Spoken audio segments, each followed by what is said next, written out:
Hello बच्चों, आज हम पढ़ेंगे Planck quantum theory. This theory was proposed by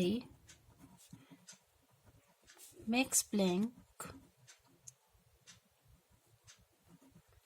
in 1900।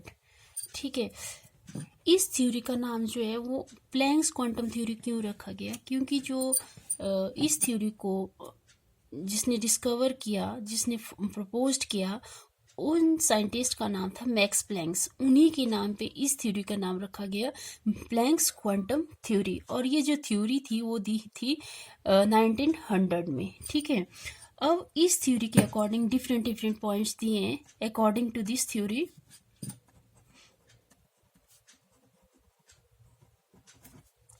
First point दिया है कि the radiant energy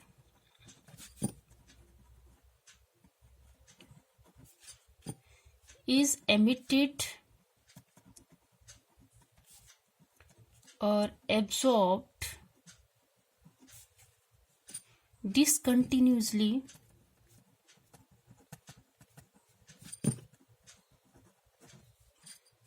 in the form of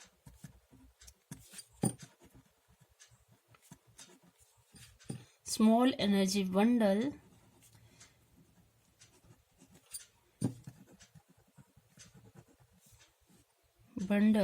or energy packets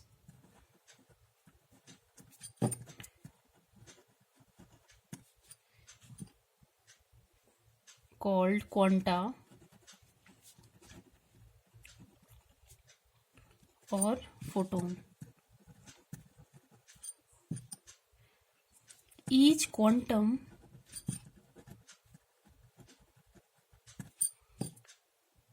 or photon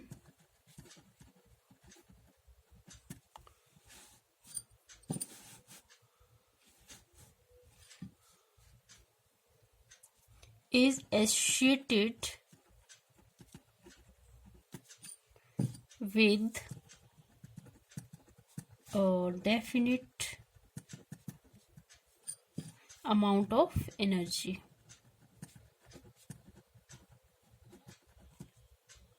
ठीक है, तो उन्होंने क्या किया, जो फर्स्ट पॉइंट दिया उन्होंने, उसमें उन्होंने क्या बोला कि जो रेडिएंट एनर्जी है वो स्मॉल एनर्जी बंडल और जो एनर्जी पैकेट्स है उनकी फॉर्म में डिसकंटिन्यूसली या तो एब्जॉर्ब होती रहती है या एमिट होती रहती है। इसी को बोला उन्होंने क्वांटा। क्वांटा किसको बोला उन्होंने? जो छोटे छोटे बंडल्स होते हैं एनर्जी के, उसको बोला क्वांटा। और फोटोन बोला। और जो क्वांटा है वो क्वांटम का प्लूरल है। ठीक है, क्वांटा का मतलब है बहुत ज्यादा एनर्जी पैकेट्स, और जो क्वांटम है, क्वांटम का मतलब है एक एनर्जी पैकेट। तो उन्होंने बोला कि हर एक जो एनर्जी पैकेट्स है या फोटोन्स है वो एसोसिएटेड किया गया है। उसमें क्या बोला है कि जो हर एक क्वांटम में क्या होगी, डेफिनेट अमाउंट ऑफ एनर्जी होगी। ठीक है, फिर सेकंड पॉइंट में उन्होंने क्या बोला, the energy of each quantum is directly proportional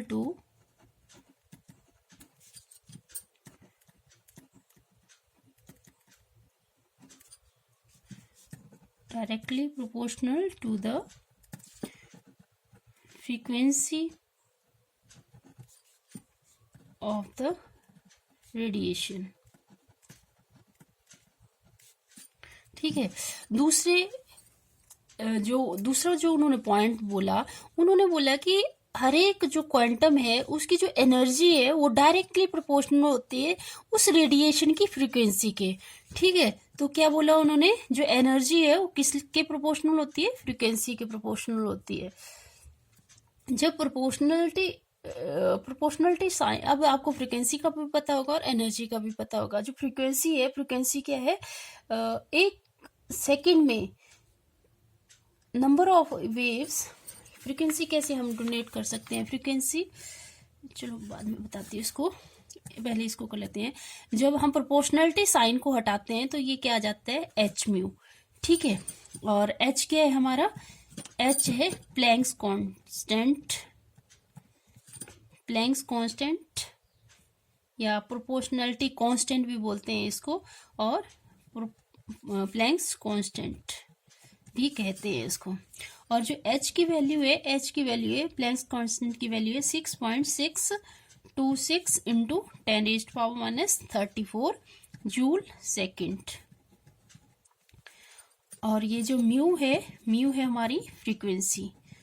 तो फ्रीक्वेंसी को कैसे हम, फ्रीक्वेंसी की डेफिनेशन आपको पता होगा, क्योंकि मैंने पिछले वाले जो वीडियोस थे उसमें मैंने अलग अलग पॉइंट्स डाले थे, फ्रीक्वेंसी बताया था, वेवलेंथ बताया था, उसमें एम्पलीट्यूड के बारे में बताया था। ठीक है, तो फ्रीक्वेंसी क्या होती है, number of waves passing through a point in 1 second. 1 second में उस पॉइंट से कितनी बार नंबर ऑफ वेव्स पास हो रही हैं, वही उस वेव की क्या है, फ्रीक्वेंसी है। ठीक है, ये हो गया हमारा फ्रीक्वेंसी। अब है थर्ड पॉइंट।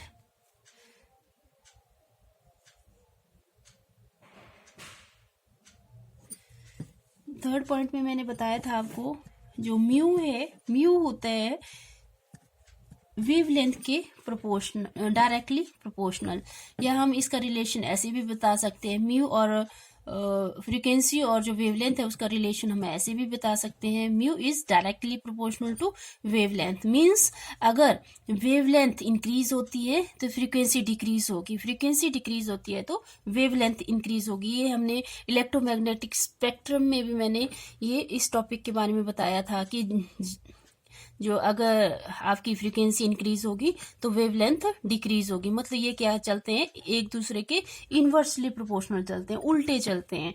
ठीक है, तो अगर हम इस इक्वेशन को, इसको हम डाल देते हैं नंबर 1 और इसको डाल देते हैं नंबर 2, सॉरी। ठीक है, अगर हम इक्वेशन नंबर 2 को पुट करते हैं इक्वेशन नंबर 1 में, तो लिखो put the equation 2 in 1 we get। अगर हम इक्वेशन 2 को 1 में पुट करते हैं तो क्या वैल्यू आ जाएगी, E is equal to H. अब म्यू की वैल्यू क्या दी है, C/λ। ठीक है, ये हमारा क्या बन गया, रिलेशन बन गया। ये हमें किसने दिया था, प्लैंक्स क्वांटम थ्योरी के अकॉर्डिंग हमें ये जो कंसेप्ट था ये मिला था। ठीक है, और ये हमारा जो भी जितने भी हमारे न्यूमेरिकल प्रॉब्लम है उनको सॉल्व करने के लिए भी हेल्पफुल है। ठीक है,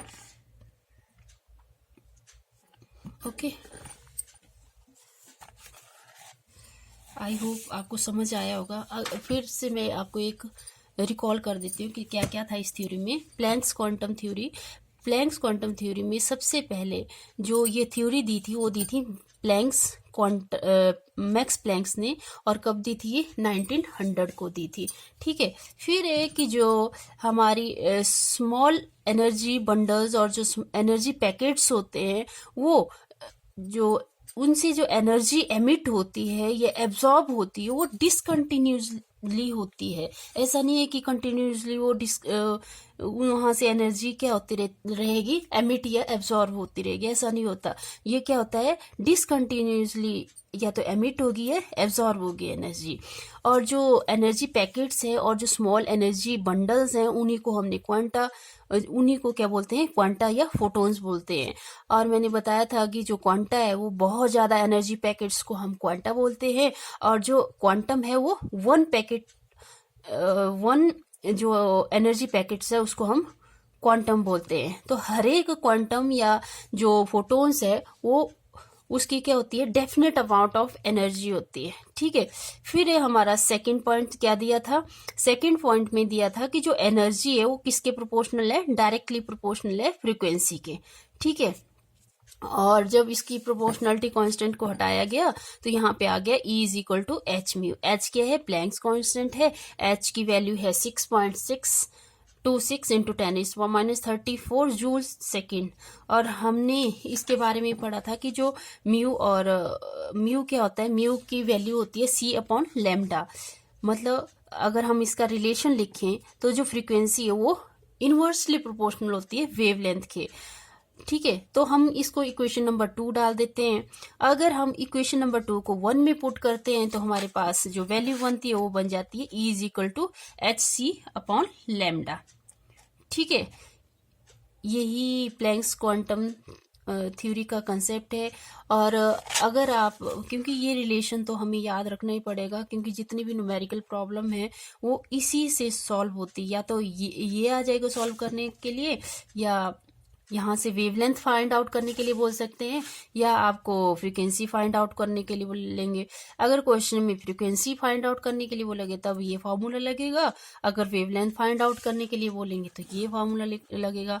तो आपको ये और ये दोनों इम्पॉर्टेंट है, यहाँ से न्यूमेरिकल प्रॉब्लम आप सॉल्व कर सकते हैं इनकी हेल्प से। So thank you. अगर आपको ये अच्छा लगा वीडियो तो प्लीज़ शेयर करें, सब्सक्राइब करें चैनल को। Thank you.